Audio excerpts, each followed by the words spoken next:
Hello, everyone, and welcome to the Black Eel Podcast. Here are your hosts, Mike and Scott.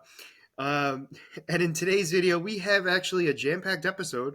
Well, at least it feels Unexpectedly. jam-packed, actually, even though realistically, we're not talking about all that much. It's weird. We have two trailers to talk about. Acolyte trailer. Oh, and actually, no, there are three things, and then two trailers. Completely Oh, forgot. So we're going to be talking about the trailers of The Acolytes and The Boys, season 4. Then we'll move on to talking about the Tales of the Empire, right. because I literally just watched it and we almost forgot to add it into this episode. Yep, that's the reason Um, why we waited so long to start recording. Correct. And then we'll move on to X-Men 97 and ending with the series finale of The Bad Batch. And as always, we have a character spotlight. And in this week, it's from me. And it's a character that we should know, but I can definitely say this version of them, we probably don't know. Okay. So let's get right into it. Let's talk about the Acolyte trailer. I felt like we didn't get anything extremely new. No, we found out that I'm gonna call her the assassin. Let's go with Um, that. I'm fine with that. we'll just stick with that for the time being. She used to be a Padawan, At the very and she least. yep, and she fell. So the Jedi that we are focusing on in this new series is wanting to bring her in because he feels she is his responsibility. Because he was And her master. yep, and and it's looking more as like this is going to be this start of like the Jedi's over arrogance, and they're beginning to collapse to how we get to them in the modern Star Wars that we see. Um, at least from the little bits that I'm seeing, like they just feel like they're so high up that just little things don't make sense. And obviously, we at the end we have a masked figure who appears to be a Sith. And So nobody very knows what that is, it seems like. well, no, they do not know because at this point the Sith are technically supposed to not in the Jedi's mind. The Sith are extinct at this point. Well, So when you say that they're supposed to be extinct, it's not so much like we think that, like, it's not like they actually were extinct. The thought is they were. That doesn't mean just as like an as an audience, we know that they're extinct. We know that they are not extinct. correct. In the Jedi's mind, as we learned in the Phantom Menace, they believe the Sith have been extinct for a millennia. So this clearly is not the case, and and obviously, like we said, we know the Sith have been plotting revenge for for the millennia. They've been plotting, and so kind of Do we see know, this as we'll see what happens with obviously how it kind of leads into it. But go ahead. do Yes. we know who the mass figure is? No. Okay. Well, no, the reason why I asked is because they heavily focused on the side profile, and I felt like the mask was distinct enough that if it existed already, we would know what it was. No. It's But it's just a new it's character that they've speculation until we know for sure. yeah. Okay, fair enough. But no, it looks cool. It looks like it's going to have some nice action. It seems like we're going to have a big Jedi. I'm not going to say like Jedi versus Sith fight because there's not as many of them, but there's going to be a giant lightsaber fight somewhere because we saw all the lightsabers igniting, and it seemed like in the trailer that they're getting ready for battle. Yeah, Which I was just gonna say too. I feel like this one is very much action packed heavy. mhm. It looks like, not to say that others aren't. I don't know. I just feel like from the trailer alone, like sometimes when we get trailers like this, trailers for Star Wars, they're not normally as action packed. They're normally like, not to say that action isn't in them, but they kind of like that's not necessarily the main focus. And I feel like the trailers we've seen of this show have been heavily focused on the fight choreography, Yeah, no, which has been incredible no so far. What we've seen. this seemed from my understanding from like people talking about it online, there's a lot of speculation that this could be a big this could have a potential to have like a big fight scene, Mhm. and That would be pretty cool because I mean, Yeah. obviously, every Star Wars show that has a giant lightsaber fight, their goal is to top One the Phantom before. Menace duel between Qui Gon and Obi Wan versus Darth Maul and Anakin and Obi Wan. Like those two fight scenes are considered peak Star Wars dueling. Which I mean, Um, nobody's gonna which I argue mean with. they are, Yeah, I but was gonna say nobody's arguing. no. So like there, like every time there's a lightsaber fight scene, that's like kind of the goal is like, can we top those two, Yeah. or at least meet the standard? Um, And I think for so the most part they have, like at least recently they have. they've been doing a good job so I far. I keep, mean, I some keep, they, scenes I have don't. been I'll say this: I don't think they definitely have topped it, but I no, think they've been on par. no. Some scenes have been good. Some scenes have been a little bit below. I mean, we had an amazing fight scene, which it's different. It was a different kind of style in Ahsoka with Yes, Ahsoka and that's more of what Anakin. I'm getting at. Where it's like I don't want to say it was better because that's an unfair assessment, but it was more of the fact of like being. I felt like on par for like a fight scene. Yeah, no, that was a great fight scene because that fight scene, it wasn't really like a massive like duel. It was a Correct. fight that told a great story. Like Yes. you knew what like the fight literally told a story. Like Ahsoka was trying to overcome herself. Anakin was trying to give her one last lesson. Exactly. Um, she had to overcome her demons and fears, and Anakin was, like I said, just being her master, pushing her to the edge, so that way she could become a better Jedi. Hmm. And like in both of those other duels, they had a great fight scene. It was a great sequence, and it told a story. So we'll have to see what happens with the acolytes, obviously. Yeah, it's only a month away. Yep, one as of this recording, less 1 day under 1 month. Yeah, I also was going to say too. It's more the fact that they're going to do. I do we know how many episodes? I don't think we actually. I don't think they've No, like advertised it. It no, might be up now, like meaning like we might know now, okay, but I just don't. I don't think it was like advertised. I just know that they're doing a 2 episode premiere, like yep. most things have been doing lately, and then they're going to get right into it. And I'm assuming it'll be weekly after that, which is how it's always been, really. Yep. All right. 8 episodes. Okay, so that's so 7 weeks. That's not bad. And it says from this list, it says the first 2 episodes of The Acolyte will air on Disney Plus on June 4th, 2024, which we Yep. knew, with new episodes airing every week after that. Yep. The first season of The Acolyte will have 8 episodes in total. So there's a Oh, potential that this could be a multi-season show. so it's not automatically a mini series. Yeah. Okay, So fair enough. I'm not opposed. So obviously, I'm going to assume that Cool. based on how well it does, they'll uh, decide whether to renew it or not. Well, it's also Um, so far in the past that they could probably still do a decent amount. oh yeah, So, but yeah, I'm so a no, little nervous with how the show is going to perform, just because the first Acolyte trailer is the most disliked Star Wars trailer out there, um, which I think is incredibly stupid. But we'll have to see. Hopefully, it overperforms. well, we'll have to wait and see. I mean, realistically, what it comes down to is it's like I think no matter what, people are going to watch it. Hmm. That's just my thing. But we'll have to wait and see.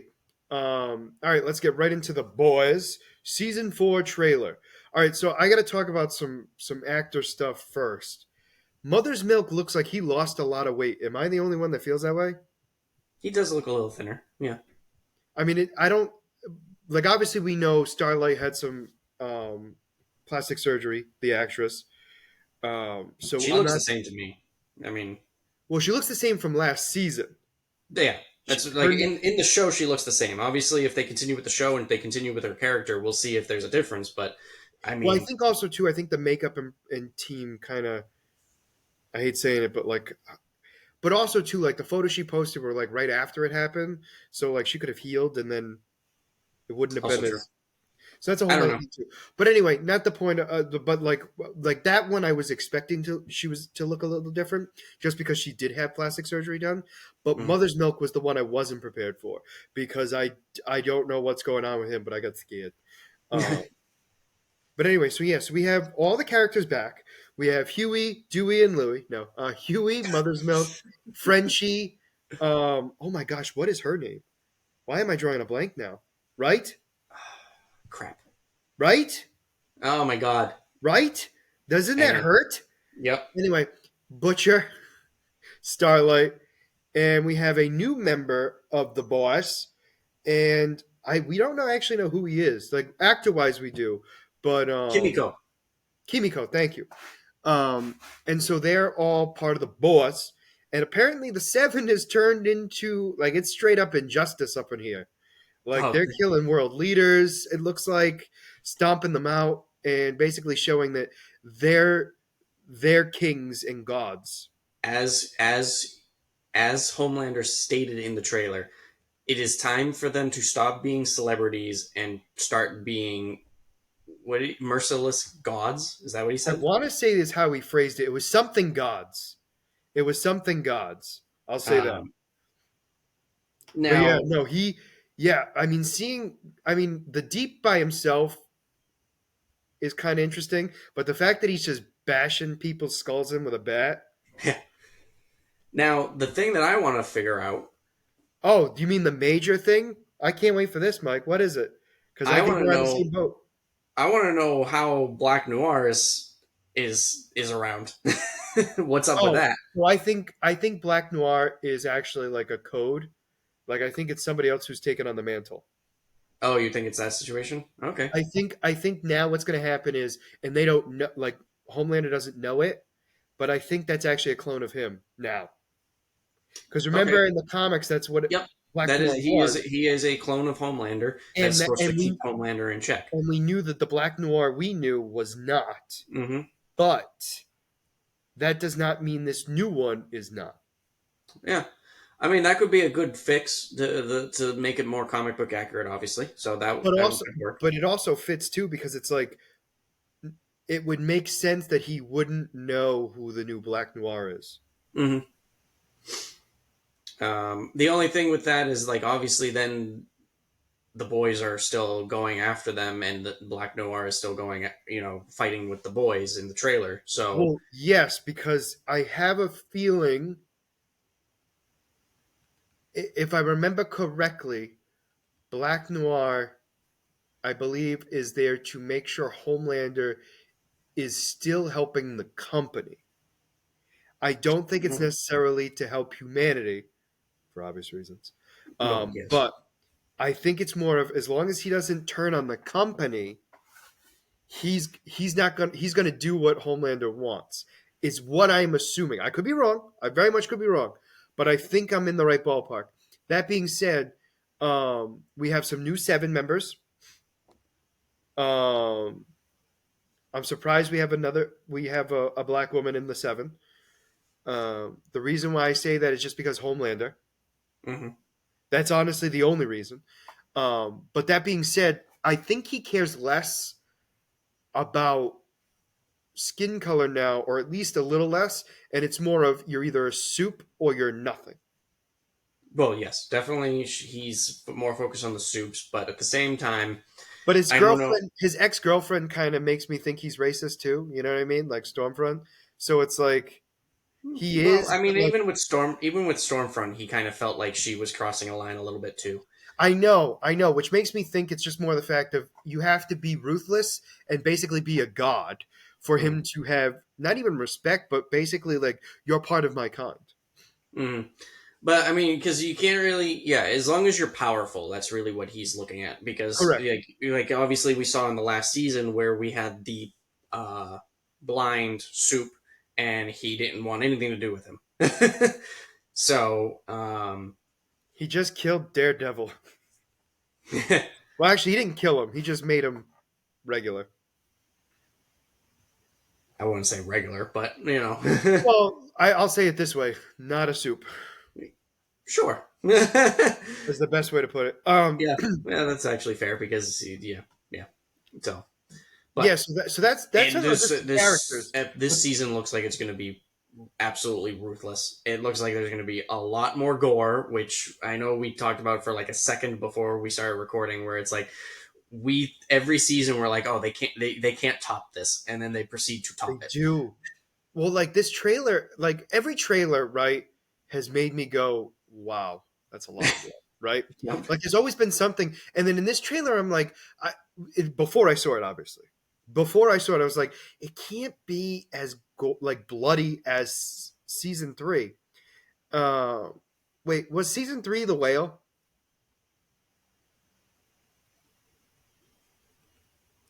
I know I'm losing track of everything. I don't remember. I don't But remember. anyway, I just remember the whale scene in the trailer, and I was like, I don't know if they could top it. And whether it was season two or season three, it doesn't matter.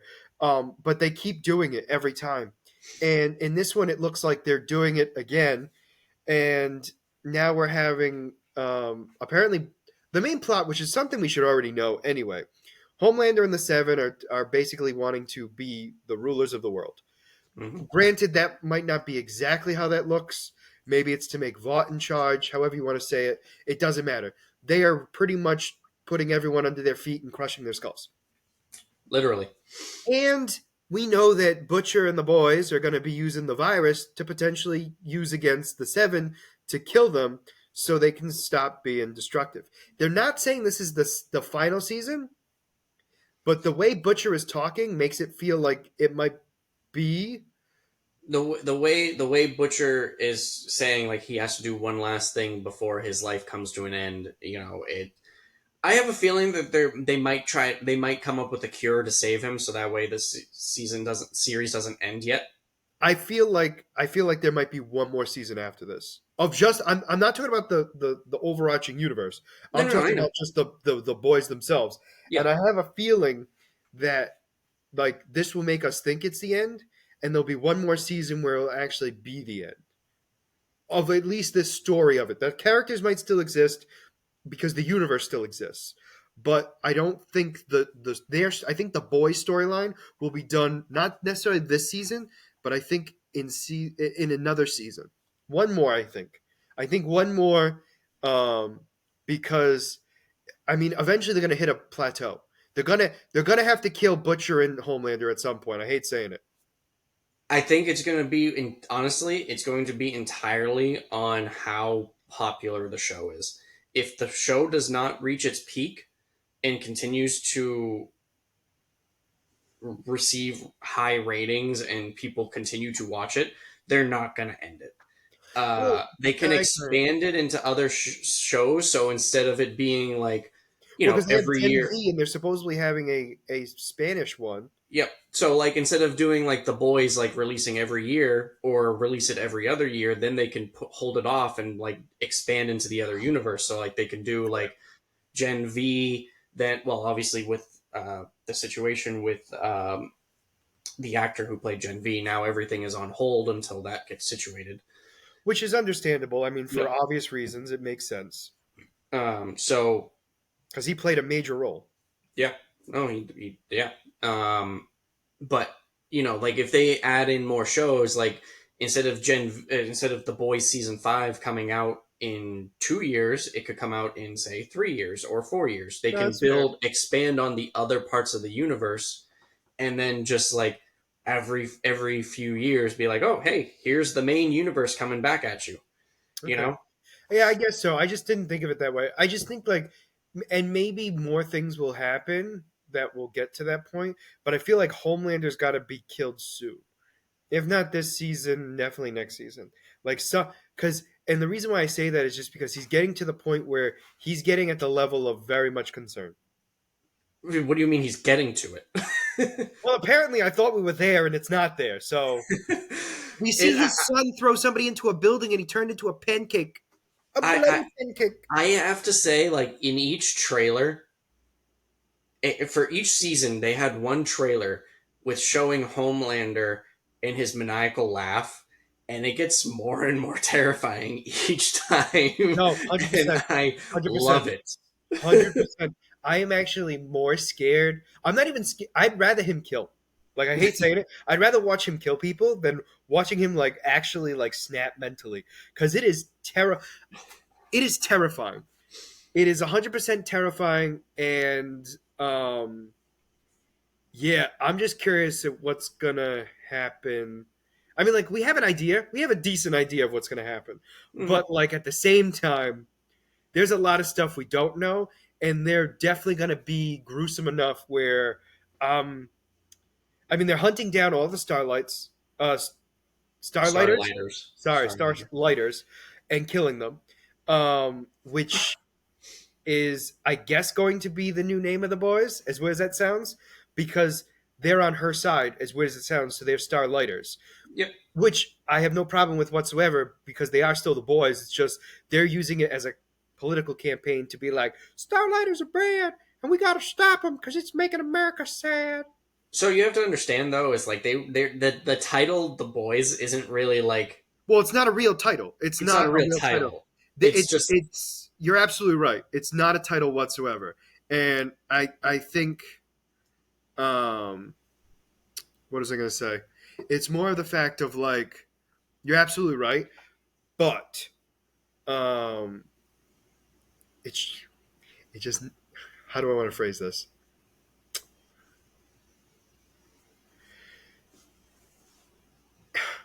I think in a weird way, the reason why they're called the boys is because of like obviously Butcher being like these are my boys. And I don't even know if that's where it started because I feel like it was actually Mallory who actually called them the boys originally, and that was just because they were all boys in her yeah. mind. I mean, we're getting the boys together. That's Yeah, how it no, was. that's what I mean. Like it wasn't like in a code name or anything else, but No, like it turned into it. Like as weird as it sounds. I mean, yeah. When it's like, okay, let's get the boys together. We know what it is. I mean, Absolutely. it's not like they're going out and like they're making national TV headlines and being like, oh, the boys are at it again. It's No, like, okay, absolutely. this I don't they're even think they were ever called the boys. I think they were called terrorists. I hate saying it. Yeah, well, yeah, that's what I mean. It's like it's not like they're titled. Their group is titled the boys. Like the group for the soups is the seven. It's like it's not like that. Um, so obviously, them just becoming the Starlighters, it makes sense because now Well, there's because it. supporters of Starlighter. Well, I was going Starlight. to say that's the big thing where it's like it really comes down to that only because they that's the only name that's in the media right now. Mm-hmm. Yeah, Starlight. So it makes sense. Um, and it sounds like Butcher's definitely got limited amount of time right now, which is which something we already knew we anyway. knew. But him saying it to them and trying to get them to join back in, my question is he truly like did he already get the cure and he's trying to convince them that he's done? I don't think so.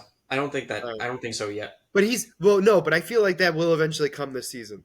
Like he's gonna get Yeah, no. I he's feel like he's gonna get cured. I feel like in this season it's gonna like he's gonna start showing signs of his illness taking effect on him. And by the I like I said, I personally think by the end of the season he'll have a cure. They'll find a cure. They'll give it to him, and it'll be all. And that's why I think the show will continue. okay. But We'll have to wait and see. Because yeah, we don't know how that virus is going to work on the guy on the boys when they use their Gen V pills. I mean V compound V pills. when you think they're still going to use it? Well, I have a feeling like one of the scenes made me think that Butcher was still using it because Oh, he when got he was hit. fighting. Yeah, which makes me wonder like, does the virus work on that? You know what I'm Yeah, saying? yeah. Because even though it's part of the same compound, it's not permanent like the other serum. So I'm curious on that one because I mean, obviously Starlight should be terrified because she'll definitely die if she gets it. I mean, I'm talking about the virus, obviously. Hmm. Yeah. Um, but yeah, so we'll have to wait and see. Um, yeah, I mean, I was I was hyped for this before the trailer, Yeah. so I I I was I I sound weird saying this, but it's like not that the trailer doesn't help, but the trailer doesn't change my hype. Like I think now it's just making it's solidifying the fact that they're topping last season. It looks like I was hyped when I saw the teaser trailer of him rehearsing his speech in the mirror yes, and just yes, losing it mentally. yep. And this just like upped it that much. This basically confirmed for me like the boys is right around the corner. I can't wait. I'm getting all giddy because I'm like I just cannot wait again. 100%. No, It 100%. is, as of this recording, we are about a month and maybe like a week or two. It releases on June 12th. So, Yeah. So I'm and looking with the forward way to it. things have I been mean, going recently with releases, they've actually been June 12th isn't actually the release day. It's going to most likely be June 11th. So, I know, which is so weird. But anyway, and I'm assuming they're going to do the same thing they've done with every season, do a 3 episode premiere, and then 5 weeks after there'll be one. I mean, every week for the next 5 weeks there'll be a new episode. yeah, that's my Uh, guess. that they haven't confirmed, but that'd be my guess. But I have a feeling, based on their new system, I don't know. They might only do a 2 episode premiere. It's possible. Well, I I mean, mean, we'll we'll have to have wait and to. see. I mean, it's not the end of the world either way because it's still going to be great, personally, either way. So I don't care. All right. Anything else you want to add about the boys? Hold on. Let me. I want to. Yep. Okay. So, according to episode 4 guide, You mean there is a season three 4 guy? episode premiere. Okay. And Okay. oh, So did I the say June 12th? It's June 13th. well, no. So it's going to be premiered on June 12th. Yes. Well, because I said it You, premieres June Mike's 12th and just it'll already be on the prepared. Mike's 11th. just already prepared. He's already got it. He's like, it's I'm the 12th. already, He's it's like, already in he my said, head. I saw 13th. It's now 12th. So, yep, 8 episodes, and the 3 episode premiere will be June 13th Okay. dash 12th. And Yeah. just so So you know, while I was looking at these episodes, are they they named are, already? huh? Are they named? They are named. No, no, they are not. Oh, okay. No, what I was going to say was while looking at the episodes, they had the comment of what Homelander said. He said they are wrathful gods. Wrathful gods. Okay. Okay, fair Um, enough. That's decent enough. All right, and then we also see Ashley, the head of Vought, right now, terrified, and she has been for a while. But I think in this season she might not be in charge anymore. Although the speculation has been, when has she ever been in charge? she's never been Uh, in charge. I know, but you know what I'm saying. Like it's like I think like publicly now she's not going to be in charge. That's the only difference, really. Like before, it was at least perceived that she was in charge. Now, I think it won't even be perceived that way. Yeah, I can see that. So, yeah, so let's get right into Tales of the Empire. We have 2 stories. We have one of Morgan, who is dead, and of another character who is also dead. Yeah, actually, yeah. Yeah. It is a. I- uh, the first was Tales of the Jedi 10 episodes? I thought it was 8. I It thought it was was 4 oh and okay. 4. Either way, it wasn't. It I wasn't thought 6 episodes. no, no, I thought it was. I thought it was more, if I Hmm. remember correctly. Not that it was significantly more, but I No, also think weren't those episodes shorter though? I felt like they were shorter, but it's been a No, while no. since we've seen them. Wait. I'm talking about the Tales of the Jedi one. Oh, all right. Hold on, I'll pull it up. Okay. But um, So the first one was about Morgan and how. I mean, obviously she's a Night Sister. We already knew that, but basically seeing how she got with. So we got to see how her village was destroyed, right? And then we got to see her how she got involved with the Empire and specifically Thrawn, because the Empire didn't think she was worth anything, and Thrawn, on the other hand, thought she was worth everything. Was I wrong? Were we so wrong? so there were 6 episodes, Oh, we're stupid. and they were about the same length. Oh, Anywhere. yeah, so we're stupid. So I have to say, I felt like like it was this, longer, right? Didn't it not feel longer? I thought it was, but each episode 18 minutes, 15 minutes, 15 minutes, 17, Okay. 12, I 16. mean, they were like a couple minutes longer at most. Like it wasn't anything major. No, Yeah, meaning like I'm talking about Tales of the Jedi because Tales of the Jedi was like a couple minutes longer for episode, but it yeah, wasn't like it this. wasn't This as one was significant like as I thought. 12 or 13 average. Yeah. But so yeah, so the first one was about Morgan, and like I said, we first see the first episode is about how she basically becomes an orphan and why her Night Sisters no longer exist. At least her group of Her them, group. right? Yeah, And then we see how she gets involved into that planet that we saw her on Mandalorian. I forget the name of it already. But Colvin. you know what I'm talking about. And then Yep. how she becomes the leader there. And then, and that same token, she also is shown how she became part of the Empire, and it was all because of Thrawn's little games. And she got a spot on Thrawn's um, liege, I guess you would say. and then she goes back to the place where the New Republic tries to take over, and she kills them all. I mean, that's pretty much it. But it was, I mean, honestly, it was a great storytelling of this character because she became a fan favorite. Um, I mean, a little bit in obviously Mandalorian, but so much so in friggin' Ahsoka. Yeah, Corvus. That was the planet that Corvus. Thank you. Corvus. Um, no, And I liked this origin story. You know, it was really good. I liked the. I mean, we've already obviously seen in the Clone Wars the Trade Federation coming in and wiping out the Ninth Sisters. It was nice. It was interesting seeing a different perspective and seeing how much more Grievous was involved in it, because obviously in the Clone Wars, you know, when we saw it, it was just him telling them, "Oh, just wipe everybody out." We actually saw him fighting. It's always nice seeing Grievous get get his hands dirty, because in Legends continuity, he is an utter monster. And in the stories that we see him, he's kind of just like a coward and just not that tough. Well, I was gonna say, and I think the other thing too is like we don't really get to see him against weaker opponents a lot.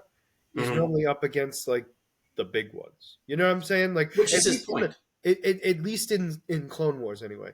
Like we got to see him go toe to toe with like the best, Yeah. and because of that, he doesn't look as good for obvious reasons. Well, yes, but I mean the point of Grievous is to take on those powerful Jedi, because that is his design. Well, his design was to take out Jedi in general, and he does a great job of it. Hmm. Obviously, the idea is, I think Grievous realizes it, is there some Jedi that are not as easy to kill as others.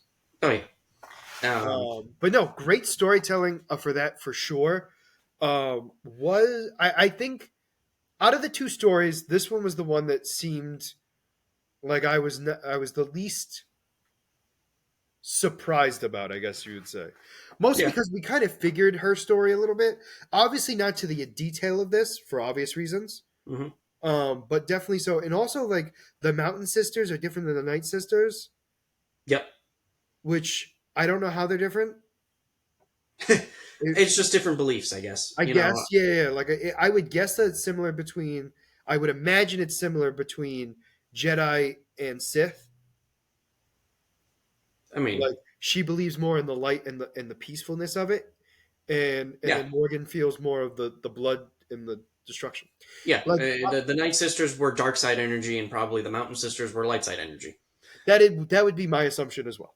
Although Um, not proven, so but I my have one assumption. question quickly for you. When we read the Thrawn books, which ones did you read? Was it the Empire side? We read the Yes. yeah, didn't we? Yes, it was. So you saw the TIE Defenders. Yeah. Okay, so I thought that was really cool that the Thrawn's TIE Defender program came from Morgan. Well, I knew them from Rebels. Okay, well, yes, you saw them first in No, no, Rebels. no, That's right. meaning like not that I didn't know them from the books, but I mean like I knew them before the books because of Rebels. So I like to forgot about me, that. the Yeah. first thing I think of is Rebels, not the books. Well, Um, so if you're looking at the books, when you read the books, it seemed like it was Thrawn's program, which it was. yes, So you're like, but I also think too like it was her idea, but if I remember correctly, her issue was with her design was it not being cost effective, and he might have changed it enough to make it cost effective. okay. My point was that I thought it was interesting that this was her idea, not Well, that's why Thrawn's. he recruited her because of her intelligence and her, Yes. Yeah.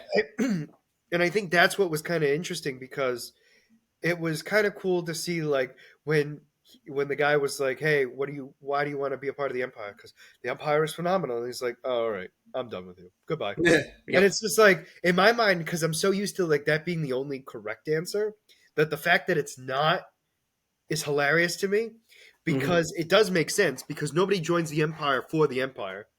Yeah. Like name one person that's joined the Empire for the Empire. Nobody. Not a single one. It's all been for selfish reasons. Yep. At least any of the major players that we've been introduced to. Yeah, and they're probably minor people who really think like good things, And we'll talk about one in a minute.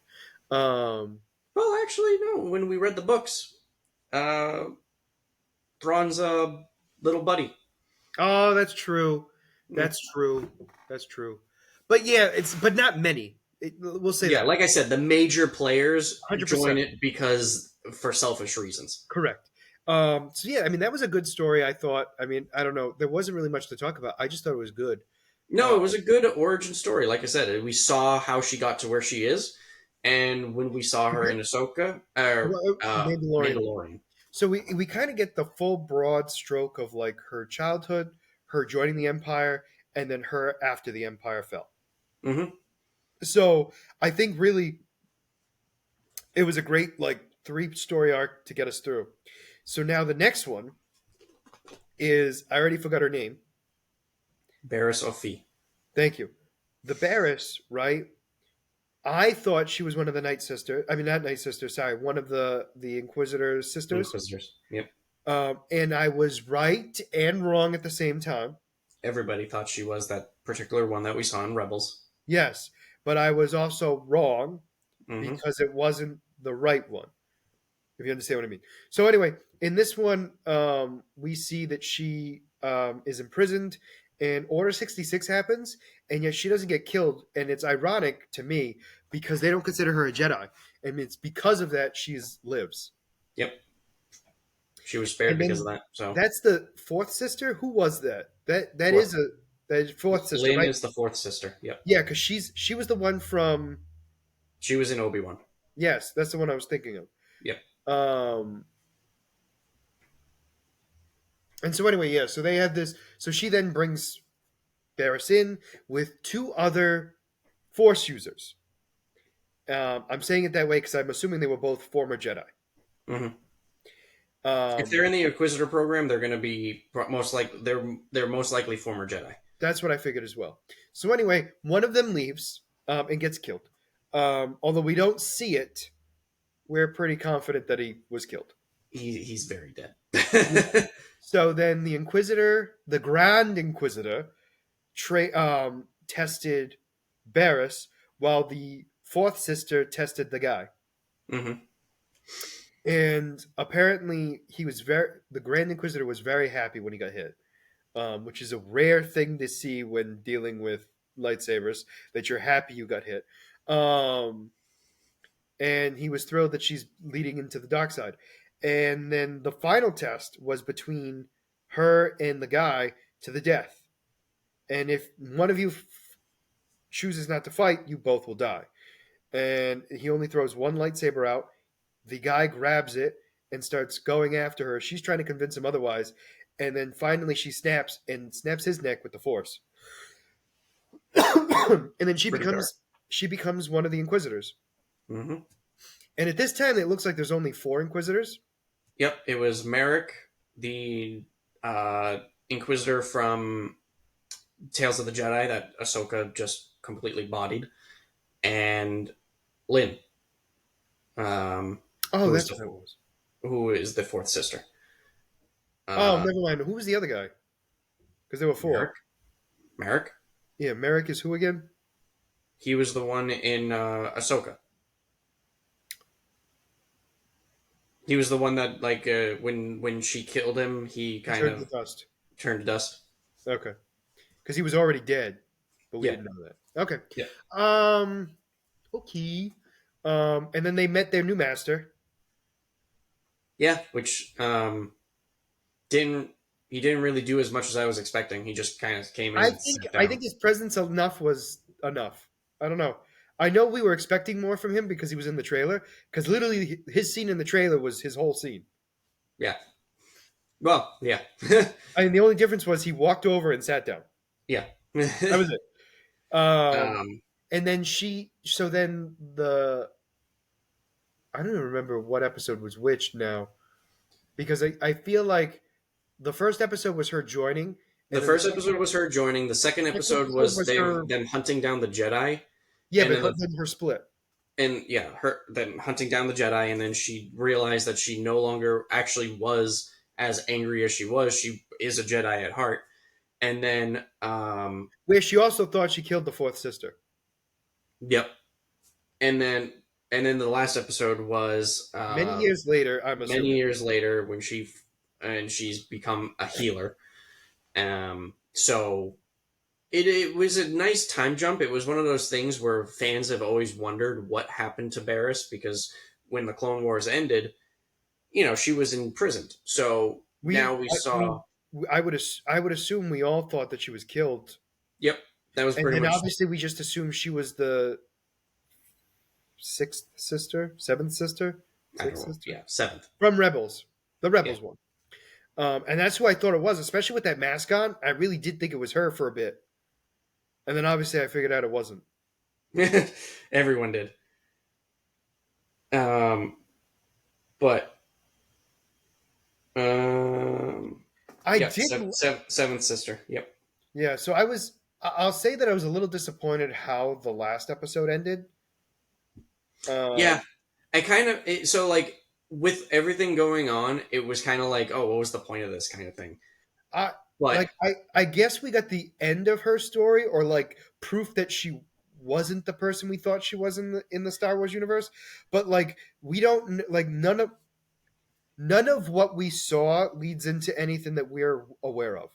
yeah, so here's the thing: like I'm assuming she died because she was in the cave and they were breathing, her breath stopped. Stopped. So I'm assuming she's dead. But when Lynn got redeemed and came back and wanted to save her, she said, "I'm going to get you out of here." So, and when she lifted her up, her body kind of moved. So I'm wondering if maybe there's a chance that she did survive. But I don't know. I just feel like they left that story a little open ended, and I felt like for no reason, at least at this point in time, because I'm but wondering who that boy is. Like, there's a lot of things we don't have answers to right now, oh yeah, and like I don't know. I felt like they were like, "Oh, go to my friend; she'll know what to do." And I'm assuming Ahsoka, but like hmm at the same time, it's like, do we actually know that? Like, what you know what I'm saying? So I yeah, mean, I was. I'll say this: I was a little disappointed in her story, but I did like it. I liked it up until the very end. The very end was the only. The last episode was bothered me because of just how it ended. The yeah, episode yeah, itself wasn't bad because it really was a show of like how the difference between the light and the dark. You know what I and it mean? shows how much she's grown. 100%. And Um, but yeah, I think that was more of my thing in the sense of like I just didn't like the ending because she was dodging lightsaber swings with ease and then all of a sudden gets stabbed. yeah, yeah, it was kind of like really. Yeah, Um, that was more of my thing. Like she was dodging it with ease and then all of a sudden just out of nowhere But unless I really liked this because it did really show that Varys was when she turned on the Jedi Order, she wasn't turning against the Jedi. She just didn't. She lost faith in the Order itself. which makes sense. So she never really fell to the dark side. No, Uh, which makes us feel a little bit well, she might have for a little bit but not permanently. yeah, she still, and even when the Jedi were when the temple was collapsing, she was concerned. Correct. No, absolutely, which I was kind of So surprised about. yeah, so I was surprised by that, and even just throughout the entire program until she got like pushed over the edge, like when she force choked the other Jedi. Hmm. Even like through it, she was hesitant. She didn't want to take that step to the dark side. Um, Only did it when she kind of had to, and it was like you said, the whole arcing story was nice until she got stabbed. Yep. Like I liked seeing her in the second episode where she still was doing the Jedi thing instead of wanting like Lynn was trying to kill everybody and wanted ruthlessness and answers and violence. She Yeah. was the calmer side, peace. Like Right. let's do this the Jedi way. Or at least the order way, because you don't want to sit because like not the typical Jedi way, but definitely at least in the Well, way that's of the Jedi order. way But yeah, because the Jedi don't want to fight and they don't unless they have to. fair enough, fair enough. Um, But and overall, then like obviously then jumping into the where she even still when she was like with the kid and then going to the other guy like, oh, come join us, it's better with us, doing yeah, that, and then obviously getting stabbed in the back. And then the next one, like she reached her full potential where she found her peace. She found her wit calling in the light side. Yeah, I mean, I was kind of real, like I said in the beginning of that, when she was just like dodging with ease. I was like, wow, like she's very powerful. And And again, I like that's that that came full circle where she like when she first joined this Inquisitor program, the Grand Inquisitor was toying with her in the same exact way, and yes, then and now it got full circle where she was toying with the Inquisitor, uh, the fourth sister, yes, doing the exact same thing. Like I can beat you without a lightsaber. There's no need. correct. Um, But but yeah, yeah, that was it. No, it was like I said, it wasn't horrible. I just didn't like that end of it. yeah, yeah. But otherwise, very good. All right, so now we have to talk about him. X-Men '97, The Brink of Extinction, Part One. This is going to be the next three episodes. The next two episodes is going to be such a build up. It's gonna uh, like So, some things that we need to mention right away. The world knows Charles Xavier isn't dead. yep. They're using that as propaganda to push the mutant incentive that they should be controlled and outlawed. And we also find out about Bastion's um, how do I want to say childhood. Apparently, he was created because Nimrod put his Sentinel DNA into his father, and then Bastion was born. Who was his real name was what? Christian? No, doesn't matter. Christopher, I think. Chris, yes, I knew it began with a C. But anyway, it was just hilarious to me because it was like, and then he was born part human, part Sentinel, and then everyone thought he was a mutant, and he technically, kind of, in a weird way, was, and then wasn't. Um, he was more a robotic. He was a Sentinel human hybrid, which is a Oh, scary thing. not Christopher. Sorry. It makes sense because it's Bastion. His full name is Sebastian. Oh, that's right. That's right. Really dumb on That's our so, part. we're really stupid on that. I knew it was a long name, but I was like, I didn't even put two and two together. I was Yeah, like, I think it's like Christopher or Christian, and now he's called Bastion. I was like, that's stupid of us. yeah, Sebastian. really stupid. Um, and he has created Prime Sentinels. And Prime Sentinels, for those of you who don't know, are human Sentinel hybrids. And these things are powerful. It's also terrifying how many he created unknowing. And obviously, like they said in the episode, like they do not, they have their memory wiped, so they don't even remember going through the process. But Yeah, and I also think too of the fact that like the UN knew about it to a yeah, certain degree, yeah, which was a shock to me. And then the fact that honestly, the scene where they all start turning into Prime Sentinels, I just remember watching it being like, oh no, everyone's dead. Like I was like yeah, literally, I was like, they're all dead. There's gonna be yep. so much death. Like everyone's dead. Like that was the first thought I had, which is like death. Also, greatest fight scene ever was between Wolverine, Nightcrawler versus Prime Sentinels protecting Rogue. That was so good. Um, This is the best rendition of Nightcrawler ever. I, he's Ever. he's He's he's religious, he's a fighter, he's a brother, and for goodness sakes, he's funny as all heck. yeah. Like this Uh, is everything we've ever wanted. I'm just I'm that episode really was just intense. Yeah. It I didn't know came what I it came honestly out had of nowhere. I honestly that episode I was expecting to be the season finale. If you understand what I mean. Like I thought like the way they were building it up, like I was like, "Oh my gosh. Like is this the series? Like is this the season finale? Like did I skip two episodes?" Because it was so good. Like the fact that the reporter was a Prime Sentinel as well, and then she almost like broke Beast's arm. Um and then Morph turning into Juggernaut, then getting smacked away like he was nothing. Oh yeah. I it's just so funny.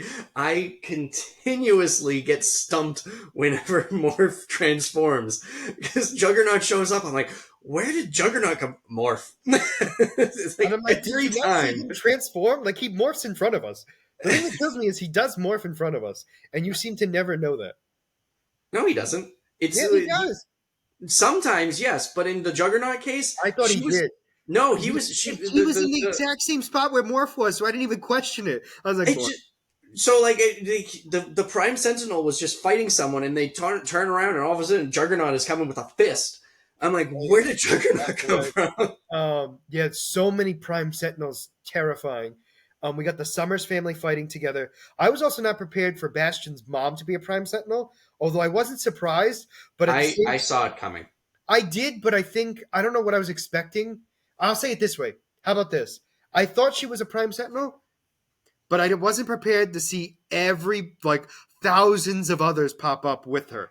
I Oh thought yeah, it was just going to be her. Like I thought it was just going to be her, no yeah. and and then the fact that it wasn't, I was just like, oh gosh. So we got to see the Summer family fighting, which was incredible. Um, we got to see who else? Dysfunctional family. We can go with that. Yeah, they're definitely a dysfunctional family, but they work together. Yeah, And then Magneto gets released by the UN president. I don't know how you know what I'm talking about. Head of the diplomat. UN. And then he, in his undies, goes to Because the that's such an important part of this because he story. goes to the North Pole and it's cold. He goes to the North Pole and basically makes himself a massive EMP grenade and shuts down every Prime Sentinel around. And the He scariest, shuts down all electronics. well, yeah, but I mean, more importantly, the Prime Sentinels. More Um, importantly, the Prime Sentinels. But but he does shut down all technology in general. so I have to say, with him doing that, he killed a lot of beings. Oh, yeah, but you know what? He also saved a lot too. It's a weird situation. It is a very weird situation, but I Because mean, like like he's a he bad kind guy of just and a hero at the same time. Like it blows my mind. he just Like went like full nuke. yeah, I also think too, like Wolverine's statement scared me more than anything else because Nightcrawler goes, "Wow, he actually like," or was it Morph? One of them said like, "Wow, I can't believe Magneto like saved us," or like, "Oh no," he Wolverine goes, "I can't believe Wolverine." I mean, Magneto just did that, and Morph's like, "Yeah, he saved us all." He goes, "No, he just declared war," Yep. and I think that scared me more than the Prime Sentinels because I was just like, "Oh no." I thought the Sentinels were going to be the bad guy. I wasn't prepared for this. I'm going to be very curious now because obviously, like Wolverine said, Magneto just declared war. So now with Charles coming back to Earth, what Come to me, my X-Men. is it going to be? Is it going to be Magneto versus Xavier once again, or is it going to be like I I'm curious how this is going to progress now? I have a feeling it's going to be the two of them teaming up to stop Bastion. Hmm. And then when Bastion is done, they'll split off because Xavier will say to Charles, "This is exactly why I didn't go on your way because look at what happened." Magneto will say to Charles. Sorry, yes. Yeah, Yeah, I'm brain dead still. So yeah, no, 100%. Like Magneto will definitely say to Charles at the end of it, being like, "Hey, like, see what your idea got us? We got here. We got to mm, destruction of Genosha, destruction of everything, and I tried to do it your way, and nothing worked. So I'm doing it my way." yep. And I think the season finale will be the X-Men and the Brotherhood of Mutants being enemies again. Yeah. Ow. Um, I hit something. um, it's going to be these next two episodes are going to be wild. It's I going to be also was kind of scared that the Prime Sentinels couldn't get destroyed. They kept putting themselves regenerating. back together, Yeah. and I was like, I wasn't prepared for that. I was at least hoping, like, I by no means did I think the X Men would have won without Magneto. I'm not questioning that piece at all. But the fact that like they couldn't even destroy one of them, and not as an insult because of how powerful they are. I'm talking about how regenerative the Prime Sentinels were. I was just like, So like I kind of figured because this is supposed to be like the mutant counter, I'm like, okay, there's no way they can get destroyed because typically, when the perfect sentinel is, I know that when the perfect sentinel is there, the mutants cannot stop him. Well, the So idea was, so my thought process was it wasn't so much the mutants couldn't handle it, like couldn't destroy them. It was the fact that they would be just as powerful and they'd be outnumbered that they would lose. Is more of what I mm, thought, because that's what happened on Genosha. Like those Sentinels could be destroyed, but they were more advanced Sentinels, and their numbers were outranking all of them. Obviously, that weird Sentinel was god level, obviously, but I mean, well, like I the mean, other Sentinels. Also on Genosha was a complete ambush. So Also true. Well, I'm sorry. The Prime Sentinels weren't. That was an well, ambush too. I could not that tell. they were not. That one was an ambush, but like I said, when I think of the Prime Sentinel, I'm just like these are indestructible Sentinels that are the perfect counters Yeah, for mutants. So like at that point, the mutants can't kill them, yeah. and I got you. so like you like when we like just going back into the Days of Future Past, in the Look, movie with the yeah, Sentinels coming in, they were so advanced that yeah. whenever they go up against any kind of mutant, their They have a body backup morphed plan. to counter that mutant. So I that's what believe. I'm picturing. No, that's fair. No, that's fair. I also seeing Sunspot and Jubilee get captured Yep. in the most sad and depressing way possible. First off, Sunspot apparently has been practicing in the danger room, which does make sense. I'm not going to lie to you, because I feel like even though he didn't want to show his powers, I think he kind of knew what the inevitable was. Well, I think it's just in his head. He's like he had to be practicing because if he's going to be in the group, he's going to need to like even if he wasn't in the group, like it was better to have his powers under control. Yeah, I think that was the big thing too. But seeing him fly was great. Yep. And then the fact that his mother, like the Sentinels, were like, "We're not here to destroy you. We're here to bring peace." Yeah. And the mother's like, "Please do it." And they like gave up, and I was just like, "That's so sad." It was really depressing. I was also kind of hoping to see Jubilee use some like firework saws again, um, but I can understand why. Mm, She hasn't probably perfected that yet because she could only do it with her older self. mm, Um, but yeah, I'm definitely curious to see, because now Storm's definitely back because we got to see Charles Caller. yep. Um, yeah, I'm this next episode, man, is gonna be fire. It's crazy. It's like okay, the next episode is episode 9, and what is going to be episode 10? I know. No, absolutely. But yeah, I got nothing else. Oh no, that's a lie. We had a lot of cameos. A lot of cameos. So we had Doctor Doom. We had Yep. Baron Zemo. We Hmm. had the potential of Madame Masquade. Madame Masquerade? Masquade? Mascade? Masquade?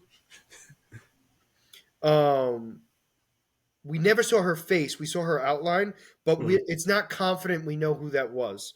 But it's the potential of it. We Hmm. also got to see Silver Samurai Yep. and a fan favorite, Spider Man. Spider Man does whatever a spider can, and he looks exactly like the animated version of him. Not to Yep. say that I was expecting it different, but you know how every character's kind of gotten a little bit of a upgrade, Upgrade. and Yeah. he looks exactly this. I mean, obviously, I would imagine it's better quality, obviously, but I mean, overall, like costume wise, look exactly the same. Yeah. Um, So yeah, we're getting there's at the very least, even if it's just being like hinted in X-Men '97, we have a huge animated universe now. yep. They have so much more to build on now. Yeah, yeah, yeah, yeah. But Yeah, I mean, a lot of cameos, a lot of apparently not realizing like Bastion has the backing of like Doctor Doom and everything else, but it sounds like they were part of the UN. Like they gave because me the, yeah, it makes sense because they they were are leaders. They are leaders of their nations. yeah because it's the idea of bringing accepting mutants. So like that this is the UN goal. So UN goal was to bring the mutants together. So it would make sense that Doctor Doom would be included in the UN. No, fair. Um, No, it does make sense. I'm just stating like I just was. It it wasn't was something. surprising. I wasn't expecting to see Doctor Doom in this. No, So, no. Like my whole thing was the like they were like him and Baron Zemo were two people that I understand why they were there. Like it wasn't like, oh, it didn't make sense. No, it made sense. I just would have never in a million years guessed it. Yeah, it makes sense. I just wasn't expecting it. Exactly. Plain and simple. Um, but no, phenomenal. And then Bastion doesn't seem to be worried at all. No. I feel like this is part. I also still think that somehow Apocalypse is behind it. Yeah, I know. Obviously, like you said, with Cable being involved, Apocalypse has to be involved somehow. Yeah. But But anyway, um, great episode. I just don't know what the next two episodes are going to be. no. I mean, obviously, one of them is the season finale. That's Well, all I like you got. said, one of them is going to be a clash between Magneto and Xavier somehow. Yeah, Like their who knows? That might be ideology. the next episode. Honestly, I'd have no. I'm not even confident which one it's. You know what I'm saying? Hmm. Um, but, Um, but yeah, that was pretty much. I mean, that was the episode. yeah. It was a good episode. I mean, honestly, phenomenal. I just honestly thought everyone was going to die. All joking aside, I really did, and we got to see Wolverine's healing factor really come to Yeah, fruition. after 6 seasons, we finally saw his true I'm like, healing oh my gosh, factor. he got blasted through and everything, and I'm like, is he? I was like, oh, he's out for the count, and then he's back up, and I'm like, he's got a healing factor again. Finally, it only took him 30 years. The one thing I will say is a lot of people had a problem with the Genosha attack in the show because they were like, all these Omega level mutants were destroyed and taken out, and people were like, that doesn't make any sense because they should be able to destroy Sentinels. And then somebody posted back stating, you realize the Genosha attack in the comics, there were even more Omega level mutants there, and they were all killed. And it's because Again, it was ambush and outnumbered. You could yeah. be an Omega level mutant and still not be like Storm could do a lot of damage there, like taking out a lot of Sentinels, but she still could have been killed because of the sheer being outnumbered. Again, it was one of those things like you said, the ambush, and then I mean, they're trying so sure Storm could do a lot of damage, but at the same time, she's going to be just like Xavier, just like Magneto. He was trying to protect the other mutants that were not as powerful, so they're already being hindered because they can't use their full potential to take out the other Well, Sentinels. one of the bigger questions had to do with Shaw being knocked out because he should be able to absorb all that energy. And realistically, I believe I did a character spotlight on him, whether it was here or on my own channel. I kind of remember Um, it. he can only absorb so much energy at once. So if he's being like if he doesn't release it, it could cause him damage. So it wouldn't be surprising that him being overloaded by all those sentinels. You know what I'm saying? Yeah, Like, yeah, he might still be alive, which is great. But my point I'm making is it's like they were outnumbered yeah, and unprepared. So yeah. like of course he was taken out. Like was he taken out first? Yeah, they blasted that area because that's where all the Omega level mutants were at the time.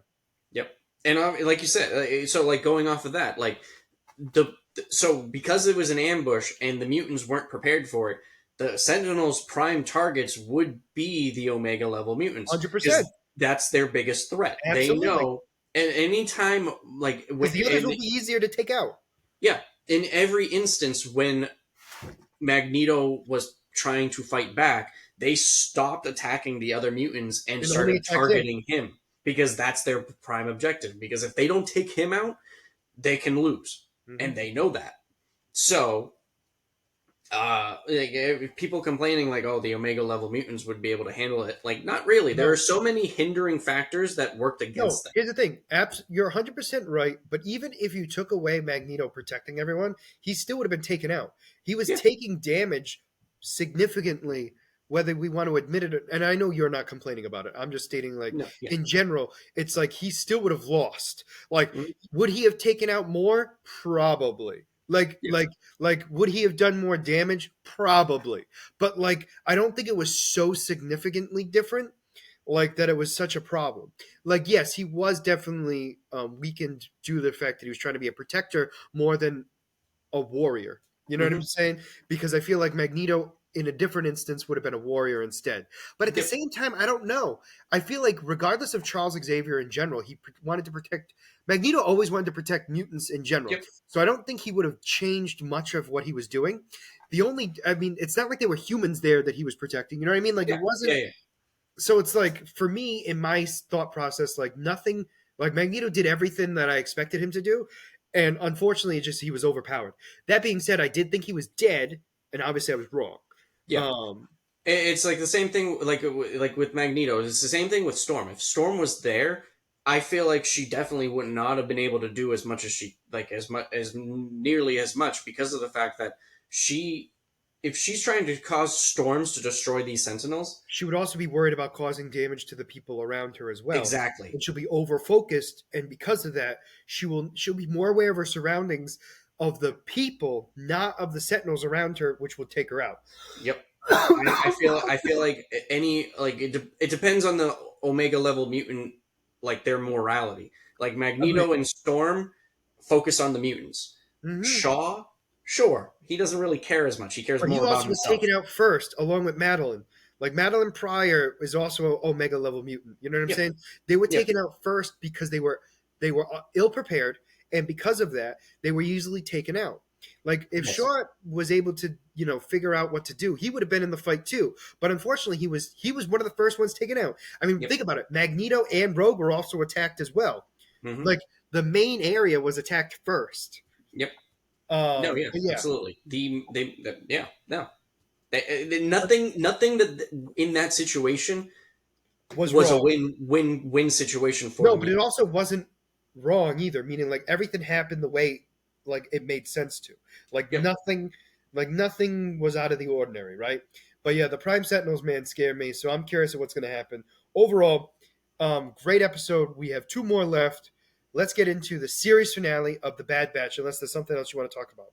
Nope. Nope. I'm So we'll ready to shed some tears. okay. So I will start off and say that what we got for the series finale was not what I was expecting, but I'm glad we got that instead of what I thought was going to happen. Hmm. Because what I thought was going to happen was it was going to be an all-out war between the clones and the Empire there, and that's even though it sort of was. I It was kind of talking is. about all of Rex's people. You know what I'm talking Yeah. about? Like Yeah. all of them coming and everything else. So the fact that it wasn't that, I think it actually worked better personally, and it worked better for the Bad Batch. I'll say. It was very, I'll be honest, at the beginning of the episode I thought Wrecker was going to be dead. I, So I thought a lot of them were going to be dead, to be well, honest with yes. But I thought that whole, yeah, I liked it more because it was more stealthy. It wasn't just like guns blazing the entire time. It you. was like, It was a battle, but it wasn't a battle I was expecting. It was more yeah. of a battle of wits and like teamwork than it was of like straight out warfare. Hmm. Yeah.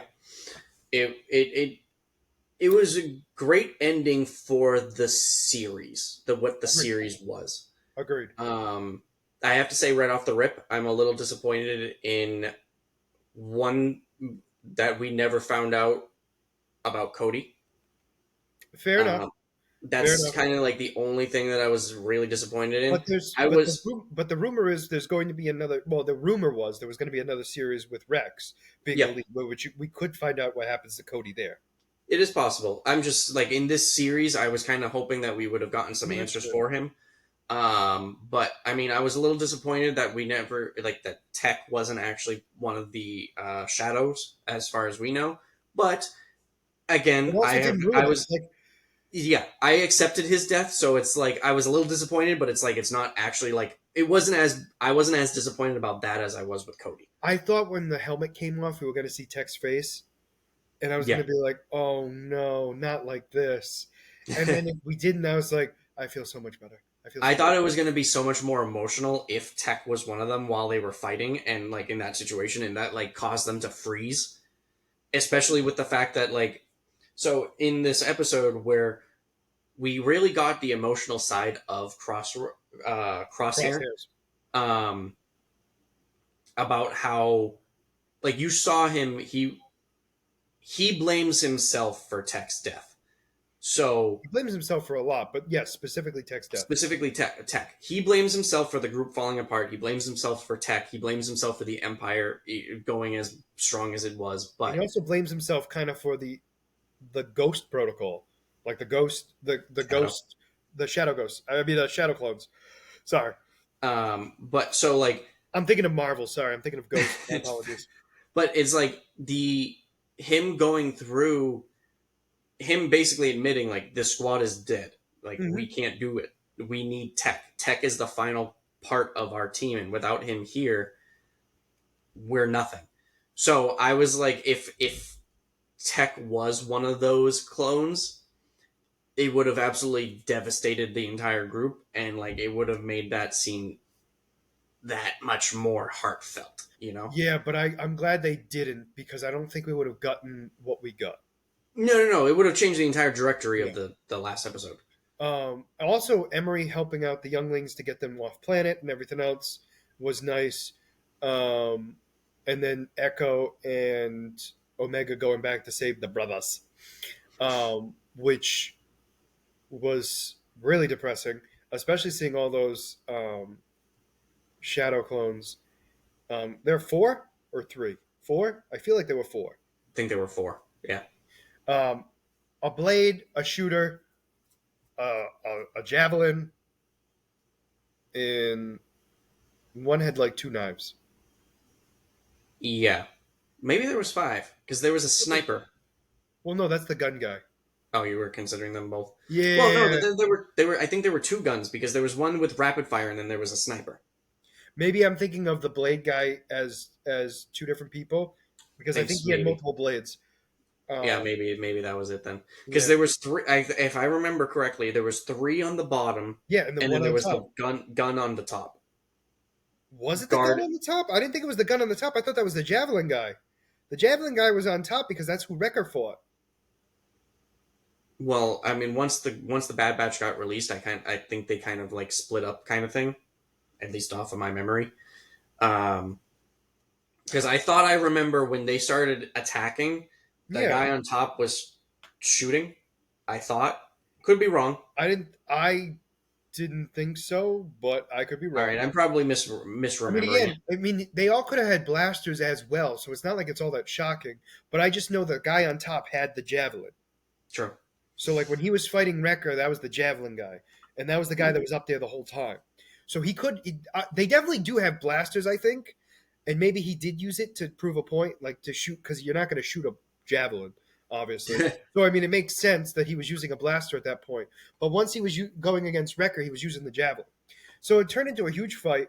They win, but I think the bigger plot twist for me was Harthorn and Nala Se. That one was something I was not prepared for. Yeah, definitely. Nala Se was like, I ain't keeping this stuff here, no way, no how. And Hawthorne's like, I'm going to use this to get back in the Empire so I can be in charge. And she's like, nope, grenade. And he didn't even, the fact that he didn't know that the grenade was armed kills me because he's really proves how much the Empire is a fucking idiot. Um, and the fact that, so she gets shot and she'd already armed the grenade, I don't know, a decent time ago. And so it falls down and he realizes, oh no, he dies along with all of the data from Project Necromancer. I was very surprised that they Destroyed it all. got just yeah destroyed it all. Like that was the one thing I was not expecting in this episode. I don't know if it's completely destroyed. I know what they said. I think that I think all of the blood samples are gone for sure, obviously. But I feel like there's some sort of data saved somewhere else. I don't There think they're has going to to be. I don't think they're saved. I don't think they're starting from ground zero, but they're definitely set back significantly. be. Hmm. Um, and then so obviously the Bad Batch wins. They all leave. They go back home after basically killing everybody. But the I will say this: Wrecker kind of telling everyone to go after save Omega, and he'll take care of the rest. And then Echo and the rest of the squad take out the rest of the ghosts along with the shadows along with Wrecker. That was a great fight scene too. Yeah, But the Omega and the head scientist no, Hemlock. yeah, thank you. Um, and then Crosshairs and Hunter. And the fact that the doctor was smart enough to handcuff himself to Omega, so if he did get shot, she was going down with him. Hmm. Because the idea was neither one really wanted to shoot anybody, just for the fear of Omega. Yep. And then that's when she did what she needed to do, popped out her handcuffs, and he was killed and sent to the bottom. I loved the trust that she Well, has. it was the trust, but also the fact of like realizing like I don't even like it's not that she wanted to die, but I think the idea was in her mind like we need to stop this guy more than saving me. Well, she understood what needed to be done, Yes. absolutely. But I And mean, she trusted Crosshair. to do the That best he could. I'm not arguing that. yeah. But what I'm saying is I don't think yes, you're right, but at the same time I don't think she was worried if it didn't work. Oh You know what I'm yeah, no, saying? absolutely. She knew what they wanted to do, but at the end of the day, if it didn't go the way that they hoped, She was okay with it. she was okay. Yeah, and I think that also proves how much she's grown as well. And then Hmm. I was not prepared for the actual ending of the show. No, I was surprised that they went back to the island And they and stayed there. they stayed there. I was very surprised that they actually retired. Yeah. Kind of. Well, no, they did. She just didn't. Well, what I mean by that is that we don't really know because it's been quite some years. No, Clearly, absolutely, because she's an so adult now. she's at least 10 years older, and we don't know what's happened in 10 years. She's just going to join the rebellion as a pilot. Yep, So yeah, I loved that scene. Like, it was so heartfelt, and but it was perfect. It was honestly the most perfect scene. yeah, I mean, I made a lot of jokes about like this like I don't want the like to be ruined and everything, but like this was so good. It was a heartfelt end, but it also shows that it's also not the end. Like it hmm, was the end of the Bad Batch, but not the end of their story. And I yeah, thought that was really cool. And the fact that we also know Wrecker and Crosshairs are alive. yeah, they're still alive. And I And say, which makes I say it not because I was worried that they'd be dead, but there was the chance of dying of old age. yeah, yeah, yeah. It's interesting to see the age of the clones too. Just, I mean, obviously we knew the clones could get, they age rapidly. We saw Rex in Rebels, but Rebels takes place before this, like that scene. So clearly they can get pretty old. But I also think too, like they're also different types of clones. So I wonder if their aging process is a little bit different. Hmm. Yeah, Oh, here's the thing. I wonder too if they were like only sped up to adult age and then they were brought back to like a normal age, like a normal regenerative age. You know what I'm are you saying? are you talking about I'm talking about the Bad clones Batch. and clones in general or the Bad Batch? I'm talking about just the Bad Batch. I'm not talking about the clones themselves. Because the Bad Batch is an outlier, so anything could be the case. Like Yeah, they might not age like they may age faster than humans, but slower than clones. Like it's a weird, you know what I'm saying? Like it's not clear cut. yeah. I mean, we're kind of just going off the assumption that the laws of the clones kind of are universal. And I think we're learning more and more that it's not. Yeah. So I I'm mean, also curious. I'm that is also a fair curious about thought. Emery. Hmm? I'm also curious about Emery, Yeah, and I cannot wait to see an adult Omega. yeah. There's a lot of people talking about like who could play her in live action. Um, and I saw one fan theory that it was I forget her name. The Black Widow. The Black Widow that The new Black Widow, yes, Florence. yes. I saw one that was like that could be a good fan cast, but and then I saw a lot of people getting mad at her because she's not the right ethnicity.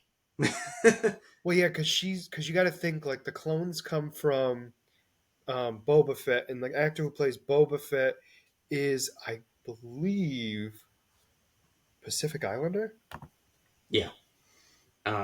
So I that's mean, why I, a lot of I people mean, are. I don't know specifics, but I think he's in that general area. So it would make sense that it would be somebody of the same ethnicity, only because it's supposed to be a clone. Hmm. So it would Yeah. make more sense for it to be somebody different, which would I wouldn't have a problem with personally. Like meaning like I understand why not having Florence because it does make sense. Hmm. Um, but we'll have to wait and see on that one. But I mean, who knows? She might be just an animated character that we see multiple times. We Yeah. never know. But I'm very curious to see what happens. Other than that, I mean, it was a great series finale. Yeah. Like this season, it was a very good send off. Like Yes, you, agreed. it like I know you asked me last week what like was this getting overshadowed by X-Men, but I it was a It was its different. own thing. Yeah, it was its own two separate universes, two different points to prove, two different Yes. stories to tell. And Um, the action was different because the Bad Batch, even though they are powerful, they are not to the level of X Men. So the action might look less exciting, but mhm. the story was just as good, if not better. You have to remember too. Obviously, is that like This was the end. This was a story already like started. The other one is starting their story. yeah, but like what I also too like it was like the Bad Batch are trying to the Bad Batch is a broken group Hmm. and they're worn down. So all their fight scenes, like even like in this last episode, like they were struggling because they've been defeated and Hmm. they've been tortured. So they are. I mean, at the end of the day, like you said, the X Men is a superpowered group. The Bad Batch is just basically just a group of people Hmm. with a little bit of gifts. So power level is quite different. No, absolutely. All right. Well, you ready for the next thing? Yeah, it's gonna be is sad to see this series go, but I'm looking forward to seeing what else can build on it. So Perfect. All right. So now we're going to get right into my character spotlight. So this is a character we should know. Do you know a character known as Nimrod? no, Well, did you know that the Nimrod we know is not from 616? like you're talking about from the X Men, or All of the above. okay, yeah, obvious, yeah. So it's not from a main timeline, is the point I'm making. It's from an alternate timeline. The Nimrod we know that keeps causing destruction in 616 is not from 616. It's from an alternate timeline. Oh, okay, I understand what you're saying. Exactly, right? So I was under the impression it was part of the same timeline, right? Hmm. No. So the Nimrod we know is from an alternate future, like 818 or something stupid like that, or 816 or 811, I forget. That being said, there is a Nimrod from 616, and I did not know that this character existed. So overall, Nimrod is a formidable, adaptive, end state type of sentinel. While Nimrod from Days of Future Past timeline had already terrorized mutants of Earth 616, there was no Nimrod that had been created on Earth 616 for many years. Moira McTarkin warned the creation of a Nimrod would be a primal threat to a long term survival of mutants. Nimrod of 616 was born from the love and hate of Dr. Ali Gregor and the R&D head of Orcus? Orchis. I'm not confident I'm pronouncing that right. Um, Orchis. Orchis. Orchis. I'm going to just go Orchis. Sure. When the X Men had attacked the Orchis Forge, um, Dr. Gregor's husband, Ermus, Erma, Erasmus? This is weird freaking. I'm So this sorry. is what it's like on your end when I'm trying to pronounce things in No, Canada. 100%. Well, I read this before and this was not as bad because I think I gave him a different name mentally because I thought his name was like Ermis and that's not what that is. But anyway, her husband, Gregor's husband, sacrificed himself. In her grief, Dr. Gregor built Nimrod and inserted her dead husband into it. And when the mutant Mystique attempted to bomb the forge, um, he sacrificed himself again, erasing himself from Nimrod. So Orchis used Nimrod to slaughter mutants at the Third Hellfire Gala. However, Nimrod had secretly turned against humanity in favor of machines, joining forces with Omega Sentinel. When Nimrod's creator, Dr. Gregor, caught wind of this, Nimrod snapped his creator's neck, which I believe is the actual comic book thread I sent you. I sent that to you like a while ago, remember? It was Nimrod, and then all of a sudden he just snapped her head and turned it around. I think I kind of remember that. Yeah, that was a Yeah, while ago. it was a while ago. So anyway, I'm going to go in more detail about how this happened, his little story. So obviously, following the death of her husband during the X-Men's attack on Orchard's Mother Mold, which is very similar to Master Mold. It's just the female version of it. Don't ask questions any further, please. Because I didn't know Sentinels could have genders too. But anyway, there's Mother Mold and Master Mold. Hopefully, you can figure out the difference, Mike. Dr. Gregor sought to resurrect him by placing his consciousness within a machine body. Returned to the land of the living, this Nimrod, with the consciousness of her husband, did not have long to reunite with his wife, before discovering that the mutant Mystique on board of the Orchis Forge, who intended to destroy the entire facility with a singularity bomb. Nimrod succeeded in saving the facility by translocating the bomb away from the station, but not without sacrificing the parts of himself containing his consciousness. Now devoid of human persona, Nimrod sent Mystique back to Kroka, declaring himself the great hunter that he would see mutantdom's end.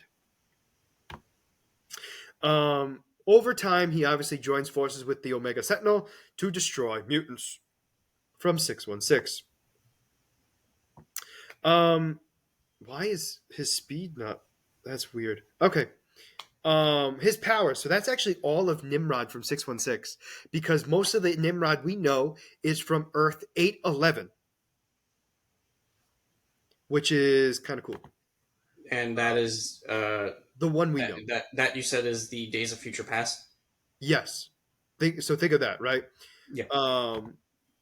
And then we have his abilities are he's a highly advanced robot, and as such, all his powers and functions are of his inbuilt systems. The full range of his powers are unknown, as he's able to reconfigure systems to defeat known opponents. His powers include, that we know of, superhuman durability. The materials Nimrod is constructed of are highly resistant to damage, even by superhuman beings. He has superhuman strength. He possesses vast levels of superhuman strength and can lift 100 tons, to our knowledge. Possibly more, but that's what his feat has been seen so far. He can repair himself. He has the ability to shapeshift. He has direct control over all parts of his structure, perhaps to the molecular level, although that has not been confirmed. And an extension of this power is the rearrangement of internal parts to better use his functions and weapons. He can alter his size and appearance to that of a human, which is used as a cover identity. He's adaptable. He has energy projection. He has magnetic kinesis. Nimrod can manipulate magnetic energy to levitate hundreds of tons of iron and steel. He can create force fields around himself. He has acoustic kinesis. Sorry. Nimrod can project tight beam, ultra high frequency sonics, able to render unconscious even opponents like Juggernaut. He has the ability to manipulate gravity, phasing immunity, which means he can disrupt attempts to pass through him. So, like, Kitty Pryde can't go through him. He has a shock web, can generate a shock web that could incapacitate anything that's caught in it. I cannot speak today. And teleportation. He is classified as a Class Omega threat. Even though he's not a mutant, he is considered an Omega threat. His power, as always, Marvel has a power grid, and it's out of 7. His intelligence is a 4, which is gifted. I'm surprised it's not higher, but I get it. His strength is a 7, because apparently, even though he can lift up to 100 tons, The thought is, it's his strength is incalculable. Because if he can continue to adjust himself, he can Yep, continue to go stronger. exactly. His speed is normally a 3, superhuman, but because of his teleportation ability, it can go up to a 7 because of warp speed. Mm. His durability is a 7 because he's considered virtually indestructible. He can keep putting himself back together. He's got energy projection is a 6 because he has multiple types, and his fighting skills is a 4 because he's an experienced fighter. And that, my friends, is Nimrod of 616. Now, the reason why I wanted to talk about him was because I was actually looking for Nimrod that we know, which was 811, but I thought this one was more interesting only for the fact that I thought Nimrod was from the main universe, and he's actually not. It makes sense because he's from the future that it would make sense that he's not part of 616, but for some reason I thought he was. Hmm. But anyway, no big deal there. We now know more about Nimrod of 616. I have to say, this is probably the shortest character spotlight you have ever done. Well, because there's not much known about him because he really, like, the Nimrod because I looked up Nimrod, right? And Yeah. so I see two classifications, 811 and 616. So I go Mhm. with 616 because I want to do the main universe because Yeah. that's the one I wanted. And then I realized that's not the Nimrod we always see. And I Hmm. thought that was kind of interesting. No, it is interesting. I'm just, normally you have like a decent length No, I do, character but spotlight. So, I think this one was perfect because the reason why I picked him was because this is a character we supposedly know, yep. and I was more shocked at the fact that it wasn't what we knew of him. I guess the Hmm. best way to put it. And I think that's what made me more interested in wanting to showcase this, I guess, is the best Yeah. way to put it. No, it's So, still a good character spotlight. no, definitely. I agree with you. So next week we're going to be discussing I mean, we don't know what else is going to be coming up, so realistically we'll have to wait and see. Because I have a feeling there's going to be some trailers coming out. Yep. Let's see, possibly some more trailers. Obviously, if there's some more trailers, we'll watch it and we'll talk about it for a little bit. But the And only then thing that is very much confirmed is the next episode of X-Men 97. 100% Other than that, everything is kind of up in the air.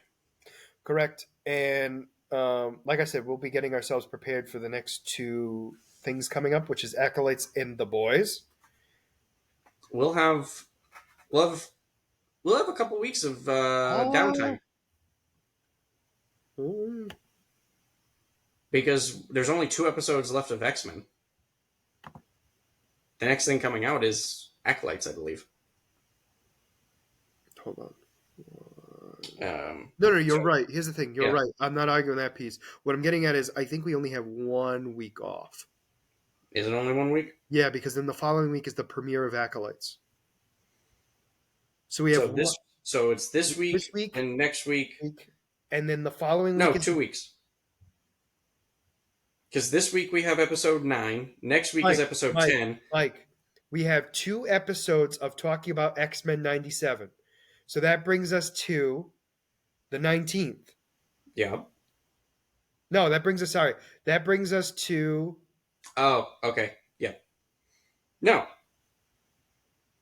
Yeah. So we will have 2 weeks. oh, I miss 1, 2, and then Because 1, 2. Yep, you're right. You're if right. It is 2 weeks. No, yeah, my bad. I'm thinking for some reason we're already on the 12th and we're not. Like I'm yeah, thinking for some reason like this week is anyway. But my the point I'm 12th the making, 12th so will we do be have two episode weeks. 9. So we'll figure out what we're going to do in those 2 weeks. Yep. But for right now, for sure, we definitely going to be talking about X Men. And X Men, I feel like we're going to be talking a lot about only because I feel like these next 2 episodes are going to be massive. They are going to be very big episodes, so Yeah, I'm I not mean, like worried even about. though it's a short episode of only 30 minutes ish to our knowledge, To our because the knowledge. last one could be longer. I'm thinking that we're going to be spending a lot of time discussing all of the Easter eggs and everything else Yeah. because they're introducing a lot very quickly, and I'm very much excited about it. But also like, what else is happening? Yeah. And kind of like that. So, if you made it this far, we very much appreciate a like and subscribe down below. Other than that, this is going to be Scott and Mike signing out of the Black Eel Podcast. Have a great week, everyone.